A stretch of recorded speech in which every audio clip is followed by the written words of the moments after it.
Hi friends, welcome back to Mazhathulli creations. ഈ channel നിങ്ങൾ ആദ്യമായിട്ടാണ് കാണുന്നതെങ്കിൽ സബ്സ്ക്രൈബ് ചെയ്യാൻ മറക്കല്ലേ. പാർവതി ഒരു മുറിയിൽ പെട്ടുപോയിരിക്കുകയാണ്. പാർവതി നിൽക്കുന്ന ആ റൂം പൂട്ടിയിട്ടാണ് പ്രഭാവതിയും പ്രതാപനും അവിടെ നിന്ന് പോയിരിക്കുന്നത്. അതുകൊണ്ട് തന്നെ തീ ഇപ്പോൾ പാർവതിയുടെ അരികിലേക്ക് വന്നുകൊണ്ടിരിക്കുന്നു. പാർവതി കരഞ്ഞുകൊണ്ട് നിലവിളിക്കുന്നുണ്ടെങ്കിലും ആരും കേൾക്കുന്നില്ല. ഈ സമയത്താണ് വിശാൽ അവിടെ എത്തിയത്. പാർവതിയുടെ ആ നിലവിളി വിശാൽ കേൾക്കുന്നു. പാർവതി പാർവതി എന്ന് വിശാൽ വിളിച്ചപ്പോൾ പാർവതി അത് കേൾക്കുന്നു. വിശാൽ സാർ എന്ന് പറഞ്ഞ് വീണ്ടും പാർവതി കരയുന്നുണ്ട്. പാർവതിയുടെ കയ്യിൽ ഇപ്പോഴും ആ ലാപ്ടോപ്പ് ഇരിക്കുന്നുണ്ട്. എങ്ങനെയെങ്കിലും ആ റൂം തള്ളി തുറന്ന് അകത്തേക്ക് വരാൻ ശ്രമിക്കുകയാണ് വിശാൽ. അങ്ങനെ വിശാൽ പാർവതിയെ കാണുന്നുണ്ട്. അയ്യോ വേണ്ട എന്ന് പാർവതി പറയുന്നു. പാർവതിയുടെ അരികിലേക്ക് വരാൻ തുടങ്ങിയപ്പോൾ അവിടെ മുഴുവനും തീയാണ്. പാർവതി നീ പേടിക്കണ്ട, ഞാൻ അങ്ങോട്ട് വരാം. ഇത് കേട്ട് പാർവതി പറയുന്നു, വിശാൽ സാർ വേണ്ടെന്നല്ലേ പറഞ്ഞത്, ഇങ്ങോട്ട് വരണ്ട, തീ പിടിക്കും. സാർ വേണ്ട, എന്നെ രക്ഷിക്കാൻ നോക്കിയ സാറും അപകടത്തിൽപ്പെടും. സാർ വേണ്ട, എനിക്ക് എന്ത് വേണമെങ്കിലും സംഭവിച്ചോട്ടെ, സാറിനൊന്നും സംഭവിക്കരുതെന്നും പാർവതി പറഞ്ഞപ്പോൾ വിശാൽ പറയുന്നു, അങ്ങനെ തനിക്കൊന്നും സംഭവിക്കാൻ ഞാൻ സമ്മതിക്കില്ല. താൻ ഭയപ്പെടാതിരിക്കുക, ഒന്നും സംഭവിക്കില്ല. ഞാൻ അങ്ങോട്ടെത്തി, നീ ദേഹത്ത് തീ പിടിക്കാതെ നോക്ക്. അങ്ങനെ വിശാൽ പാർവതിയുടെ അടുത്തെത്തി. എന്നാൽ പാർവതിയെ കൈ പിടിക്കുന്ന ആ സമയം നോക്കി പാർവതിയുടെ കയ്യിലിരുന്ന ലാപ്ടോപ്പ് തീയിലേക്ക് വീഴുന്നുണ്ട്. ആ ലാപ്ടോപ്പ് കത്തിപ്പോവുകയും ചെയ്യുന്നു. അത് പോണെങ്കിൽ പോട്ടെ എന്ന് വിശാൽ പറയുന്നുണ്ട്. സാർ ആ ലാപ്ടോപ്പ് എടുക്കണം എന്ന് പാർവതി പറയുന്നുണ്ടെങ്കിലും വിശാൽ അതൊന്നും എടുക്കുന്നില്ല. കാരണം അത് കത്തിപ്പോയി കഴിഞ്ഞിരിക്കുന്നു. സാർ അതിനു മുമ്പ് സാർ ആ വീഡിയോ എടുക്കണം. അതിനകത്ത് ആ വീഡിയോ ഉണ്ട്, മെമ്മറി കാർഡിലെ വീഡിയോ. മാജിക് ബോക്സിൽ നിന്ന് കിട്ടിയ ആ മെമ്മറി കാർഡിലെ അതിലെ വീഡിയോ ഇതിനകത്തുണ്ടായിരുന്നു. അത് ഞാൻ ആ ലാപ്ടോപ്പിൽ സേവ് ചെയ്ത് വെച്ചിരിക്കുകയാണ്. ഇത് കേട്ട് വിശാൽ ചോദിക്കുന്നു, എന്ത്, ആ മെമ്മറി കാർഡ് ഓപ്പൺ ആയോ? ഓപ്പൺ ആയി സാർ, ഞാനത് ഓപ്പൺ ചെയ്തു എന്ന് പാർവതി പറയുന്നു. ഞാൻ എല്ലാം പറയാം സാർ, ആ ലാപ്ടോപ്പ് എടുക്കുന്ന കരഞ്ഞുകൊണ്ട് പാർവതി പറയുന്നു. നമുക്ക് വേണ്ടതെല്ലാം ആ ലാപ്ടോപ്പിലുണ്ട്, അത് മാത്രമാണ് നമുക്ക് ആകെയുള്ള പിടിവലി. എങ്ങനെയും അത് എടുത്തേ തീരൂ എന്നൊക്കെ പറയുന്നുണ്ട്. ഇപ്പോഴും ആ തീകൾക്കിടയിൽ തന്നെയാണ് രണ്ടുപേരും നിൽക്കുന്നത്. വിശാൽ പാർവതിയോട് ചോദിക്കുന്നു, നീ പറ പാർവതി, ആ വീഡിയോയിൽ എന്തായിരുന്നു, എന്താ നീ കണ്ടത് എന്ന് ചോദിക്കുന്നുണ്ട്. അത് എന്ന് പാർവതി ഇങ്ങനെ പറയാൻ തുടങ്ങിയപ്പോൾ മുകളിൽ നിന്നും ഒരു മേൽക്കൂര പാർവതിയുടെ ഭാഗത്തായി വന്ന് വീഴുകയും പാർവതി പെട്ടെന്ന് തന്നെ ബോധം കെട്ട് വിശാലിന്റെ മുകളിലേക്കായി വീഴുകയും ചെയ്യുന്നു. പെട്ടെന്ന് വിശാൽ പാർവതിയെ ബെഡിലേക്ക് കൊണ്ട് കിടത്തുന്നുണ്ട്. ഡോക്ടർ പാർവതിയെ പരിശോധിക്കുന്നുണ്ട്. എന്നാലും പാർവതി ബോധം കെട്ട് തന്നെ കിടക്കുകയാണ്. അരികിൽ ഗോപിനാഥും ഗാർഗിയും പ്രഭാവതിയും പ്രതാപനും ഒക്കെ ഉണ്ട്. ഡോക്ടർ പാർവതിക്ക് എന്ന് ഭയത്തോടെ വിശാൽ ചോദിച്ചപ്പോൾ പേടിക്കണ്ട, കുറച്ച് കഴിഞ്ഞ് ഈ മയക്കം മാറിക്കോളും, ഞാൻ കുറച്ച് മെഡിസിൻ എഴുതി തരാമെന്ന് ഡോക്ടർ പറയുന്നു. അല്ല ഡോക്ടർ, ഹോസ്പിറ്റലിലേക്ക് മാറ്റണമെങ്കിൽ മാറ്റാം എന്ന് ഗോപിനാഥ് പറഞ്ഞപ്പോൾ ഡോക്ടർ പറയുന്നുണ്ട്, അതിന്റെ ആവശ്യമൊന്നുമില്ല, ഈ മരുന്ന് കൊടുത്താൽ മതി എന്ന് പറഞ്ഞ് ഡോക്ടർ ഒരു മരുന്ന് വിശാലിന്റെ കയ്യിൽ കുറിച്ച് കൊടുക്കുന്നുണ്ട്. വിശാൽ വിഷമത്തോടെ വീണ്ടും പാർവതിയെ നോക്കിയപ്പോൾ ഡോക്ടർ അത് കാണുന്നു. സങ്കടപ്പെടുകയൊന്നും വേണ്ട, ആളെ കുറച്ച് കഴിയുമ്പോൾ പഴയതുപോലെ ആക്റ്റീവ് ആവും. ഇപ്പോൾ ഒരാളുടെ സഹായം വേണമെന്ന് മാത്രമേ ഉള്ളൂ, ഞാൻ നോക്കിക്കോളാം എന്ന് ഗാർഗി പറയുന്നു. എന്നാൽ ഞാൻ ഇറങ്ങട്ടെ എന്ന് ഡോക്ടറും. ബാക്കി എല്ലാവരും അവിടെ നിന്ന് പോകുന്നു. ഗാർഗി മാത്രം പാർവതിക്ക് കൂട്ടായിട്ട് അവിടെ നിൽക്കുന്നുണ്ട്.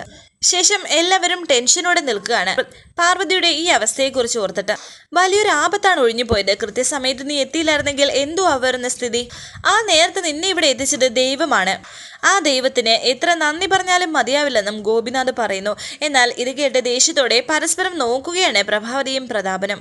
എന്നാലും ഈ അപകടം എങ്ങനെ സംഭവിച്ചു എന്ന് ഗോപിനാഥ് വീണ്ടും ചോദിച്ചപ്പോൾ വിശാൽ പറയുന്നു, അച്ഛാ, ഇത് അപകടമൊന്നുമല്ല, ആസൂത്രിതമായ കൊലപാതക ശ്രമമായിരുന്നു. ഇത് കേട്ട് ഞെട്ടി നിൽക്കുകയാണ് ഗോപിനാഥ്. അതിൽ നിന്നാണ് ഞാൻ പാർവതിയെ രക്ഷിച്ചത്. അതെങ്ങനെ പറയാനാകും? ഇതിന് മാത്രം ഇവിടെ ആരാ പാർവതിയെ കൊല്ലാൻ ശത്രുക്കളായിട്ടുള്ളത്?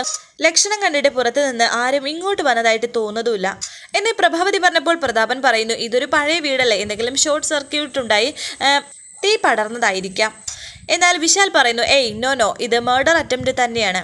അത് എങ്ങനെ ചെയ്തു എന്നും ആരാ ചെയ്തെന്നും എനിക്ക് നന്നായിട്ടറിയാം. അത് കേട്ട് പ്രഭാവതിയും പ്രതാപനും ടെൻഷനോടെ നിന്നപ്പോൾ ഗോപിനാഥ് ചോദിക്കുന്നുണ്ട്, അതെന്താ നിനക്ക് ഇത്ര ഉറപ്പെന്ന്? അത് ഞാൻ പറയാം. ഞാൻ വന്ന് കാണുമ്പോൾ പാർവതി ഉണ്ടായിരുന്ന മുറി പുറത്തുനിന്ന് പൂട്ടിയിട്ടിരിക്കുകയായിരുന്നു. പാർവതി അകത്താക്കി മുറി പൂട്ടിയിടണമെങ്കിൽ അത് ഒരു കൃത്യം പ്ലാൻ തന്നെയല്ലേ? പാർവതി അകത്താക്കി പൂട്ടിയിട്ട് പുറത്തു നിന്ന് പെട്രോൾ ഒഴിച്ച് തീയും കത്തിച്ചു. എന്നിട്ട് അവളെ കൊല്ലാനും ശ്രമിച്ചു. അതാണ് ആ സിറ്റുവേഷനിൽ നിന്നും എനിക്ക് മനസ്സിലായത്.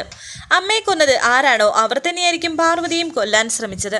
ഏതായാലും അവര് ഞങ്ങളുടെ പിന്നാലെ തന്നെയുണ്ട്. അവരെ കണ്ടെത്താനുള്ള ശ്രമം അവർ മനസ്സിലാക്കി കഴിഞ്ഞിരിക്കുന്നു. അമ്മയുടെ വിരലടയാളം കിട്ടിയാൽ ആ മെമ്മറി കാർഡിനുള്ളിലെ രഹസ്യം നമ്മൾ അറിയും എന്ന് അവർ ഭയപ്പെട്ടിരുന്നു. അതുകൊണ്ടാണ് അവർ പാർവതിയെ കൊല്ലാൻ ശ്രമിച്ചത്. ആരായാലും ശരി, അവരെ ഞാൻ വെറുതെ വിടില്ല. എവിടെ മറിഞ്ഞിരുന്നാലും അവരെ ഞാൻ കണ്ടുപിടിച്ചിരിക്കും. ഇത് കേട്ട് പ്രഭാവതി പറയുന്നു, വിശാൽ, അങ്ങനെ ഒരു കൊലപാതക ശ്രമമാണ് നടന്നതെങ്കിൽ അവരെ പിടികൂടുക തന്നെ വേണം. നീ സമാധാനിക്കും മോനെ, നമുക്കവരെ കണ്ടുപിടിക്കാം. ആദ്യം പാർവതിക്ക് ബോധം വീഴട്ടെ, അവളിന്ന് സുഖം പ്രാപിക്കട്ടെ. അതിനു മുമ്പ് മോൻ ആ ഭൂമി പൂജ പൂർത്തിയാക്കണം. അത് മുടക്കാൻ പാടില്ല. മോൻ പോയി ആ കർമ്മങ്ങൾ നടത്തിയിട്ട് വരൂ.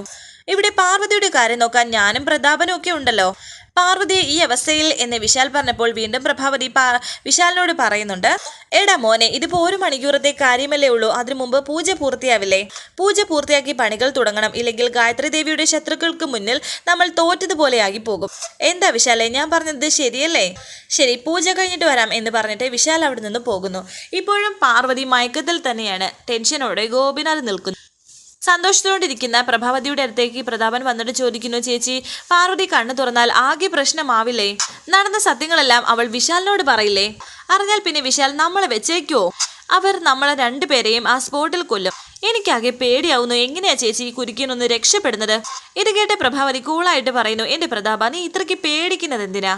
അതെന്താ ചേച്ചി, പാർവതി ഇത് വിശാലിനോട് പറയില്ലെന്നാണോ ചേച്ചി വിചാരിച്ചത്? എടാ, അവള് പറഞ്ഞോട്ടെ എന്ന് പ്രഭാവതി പറഞ്ഞപ്പോൾ പ്രതാപൻ പറയുന്നു, പറഞ്ഞോട്ടേന്നോ? ചേച്ചിയുടെ മനസ്സിലിരിപ്പ് എന്താ? അവൾ വെറുതെ നാവ് കൊണ്ട് അവനോട് സത്യം വിളമ്പിയിട്ട് വല്ല കാര്യമുണ്ടോ? അവള് പറയുന്നത് എന്തെങ്കിലും തെളിവ് വേണ്ടേ? ആ തെളിവുകൾ അടങ്ങിയ ലാപ്ടോപ്പ് തീയിൽപ്പെട്ട് കത്തിക്കരിഞ്ഞു പോയില്ലേ? എടാ, ഇനിയിപ്പോ അവൾ എന്ത് തെളിവെടുത്താ അവനെ കാണിക്കുന്നത്? അത് സത്യമാണ്, ലാപ്ടോപ്പ് കത്തിപ്പോയി, തെളിവും നശിച്ചുപോയി. പക്ഷേ അവൾ അറിഞ്ഞ കാര്യം മുഴുവനും വിശ്വസനീയമായ രീതിയിൽ അവൾ അത് വിശാലിനെ ബോധ്യപ്പെടുത്തിയാലോ?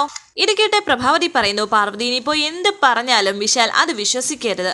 ആ രീതിയിൽ നമ്മൾ അവന്റെ മനസ്സ് മാറ്റിയെടുക്കണം. അതെങ്ങനെ മാറ്റിയെടുക്കുമെന്ന് പ്രതാപൻ ചോദിച്ചപ്പോൾ പ്രഭാവതി പറയുന്നു, എടാ, അതിനൊരു വഴിയുണ്ട്. തീപിടുത്തത്തിൽ നിന്നും അതിൽ നിന്ന് രക്ഷപ്പെടാൻ ശ്രമിക്കുന്നതിനിടെ പാർവതി എവിടെയോ തലയിടിച്ച് വീണു. അതിനുശേഷം അവൾക്ക് ബോധം നഷ്ടപ്പെട്ടു. ഇപ്പോ അവൾ പറയുന്നതെല്ലാം ബോധമില്ലാതെ പറയുന്ന പിച്ചിമ്പയും മാത്രമാണ്. അങ്ങനെ നമ്മൾ വിശാലിനെ പറഞ്ഞു ധരിപ്പിക്കണം. ഇതൊക്കെ നടക്കുന്ന കാര്യമാണോ ചേച്ചി എന്ന് പ്രതാപൻ ചോദിച്ചപ്പോൾ പ്രഭാവതി പറയുന്നു, അതൊക്കെ നീ എനിക്ക് വിട്ടേക്ക്. ഇത് വിശാലിനെ വിശ്വസിപ്പിക്കുന്ന കാര്യം ഞാൻ ഏറ്റു. അല്ലെങ്കിലും ചേച്ചിയുടെ കയ്യിലാണ് ഇനിയെല്ലാം. ഇത് കേട്ട് പ്രഭാവതി പറയുന്നു, ഞാൻ ഇനി എങ്ങനെയാണ് ഇത് കൈകാര്യം ചെയ്യുന്നതെന്ന് നീ നോക്കിക്കോ പ്രതാപ. ഏതായാലും അവൾക്ക് പിന്നിൽ ഏതോ ഒരു ദൈവിക ശക്തിയുണ്ട്. അതുകൊണ്ടാണ് അവൾ ഇപ്പോഴും രക്ഷപ്പെട്ടതെന്ന് പ്രതാപൻ പറയുന്നുണ്ട്. അബോധാവസ്ഥയിൽ നിന്നും പെട്ടെന്ന് പാർവതി ലാപ്ടോപ്പിലൂടെ ഗായത്രിയമ്മ പറഞ്ഞ കാര്യങ്ങൾ ഓർത്ത് ഞെട്ടി എണീക്കുകയാണ്. ആ സമയത്ത് പാർവതിയുടെ അരികിൽ ഗായത്രിയമ്മ വന്നു. അമ്മയെ കണ്ടതും വളരെ വിഷമത്തോടെ പാർവതി ഗായത്രിയുടെ മുന്നിൽ നിൽക്കുന്നു. എല്ലാം നീ അറിഞ്ഞു അല്ലേ മോളെ എന്ന് ഗായത്രി ചോദിച്ചപ്പോൾ പാർവതി പറയുന്നു, അമ്മേ, എനിക്കിപ്പോ എല്ലാ സത്യവും മനസ്സിലായി. എന്തുമാത്രം വേദന ആ അവസാന നിമിഷത്തിൽ അമ്മ അനുഭവിച്ചത്. എത്രമാത്രം ക്രൂരമായിട്ട് അവർ അമ്മയുടെ ജീവൻ എടുത്തത്. അമ്മ ആ വീഡിയോയിൽ പറഞ്ഞത് മുഴുവനും ഞാൻ കേട്ടു. പറക്കാൻ പറ്റാത്ത മോനെ പിരിഞ്ഞു പോകുന്നതിനുള്ള അമ്മയുടെ ആ കരച്ചിൽ വലിയ ഒരു വേദനയുള്ള മുറിവാണ് എൻ്റെ മനസ്സിലുണ്ടാക്കിയത്. സഹിക്കാൻ പറ്റുന്നില്ല അമ്മേ അത്. അമ്മയ്ക്ക് വിഷം നൽകി അമ്മയെ കൊലപ്പെടുത്താൻ തുടങ്ങിയ ആ സ്ത്രീയും ഒരു അമ്മയായിരുന്നില്ലേ? 2 മക്കളെയും 10 മാസം ചുവന്ന് പ്രസവിച്ച് പാലൂട്ടി വളർത്തിയ ആ സ്ത്രീക്ക് എങ്ങനെ തോന്നി ഈ മഹാപാപം ചെയ്യാൻ? പാവമെന്ന് കരുതി അമ്മ അവർക്ക് ജോലി കൊടുത്തപ്പോൾ ആ നന്ദി പോലും മറന്ന് അവര് അമ്മയുടെ ജീവൻ എടുത്തില്ലേ? ഗായത്രി പറയുന്നു, പ്രഭാവതി ആട്ടിൻതോലണിഞ്ഞ ഒരു ചെന്നായിയാണെന്ന് തിരിച്ചറിയാൻ എനിക്ക് കഴിഞ്ഞില്ല. അവളെ ഞാൻ വിശ്വസിച്ചു. എൻ്റെ മനസാക്ഷി സൂക്ഷിപ്പുകാരിയെ പോലെ ഞാൻ കൂടെ കൊണ്ടു നടന്നു.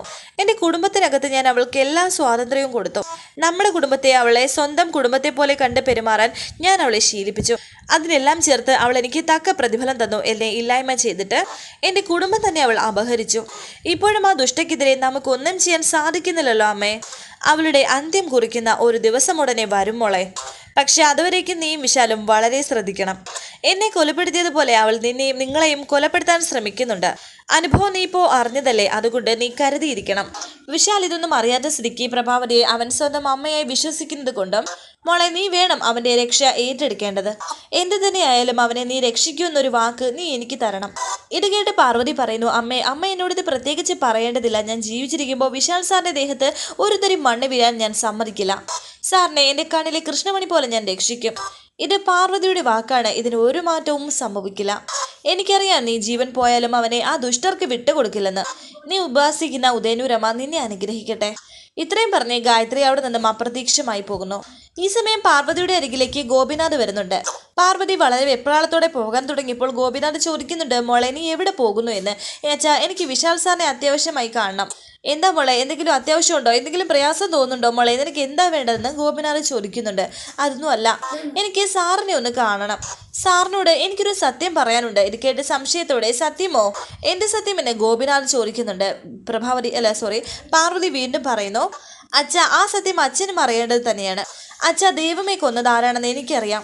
അത് മറ്റാരുമല്ല. അത്രയും പറഞ്ഞപ്പോൾ പ്രഭാവതി എന്ന് ഗോപിനാഥ് പറയുന്നു. അത് കേട്ട് ഞെട്ടി നിൽക്കുകയാണ് പാർവതി. അച്ഛൻ ഇത് എങ്ങനെ അറിഞ്ഞു പ്രഭാവതി അമ്മയാണ് ദൈവമേ കൊന്നെന്ന്? അച്ഛൻ ഇത് എങ്ങനെ അറിഞ്ഞെന്ന് എന്ന് വീണ്ടും ഒരു ഷോക്കോടെ പാർവതി അദ്ദേഹത്തോട് ചോദിക്കുന്നുണ്ട്.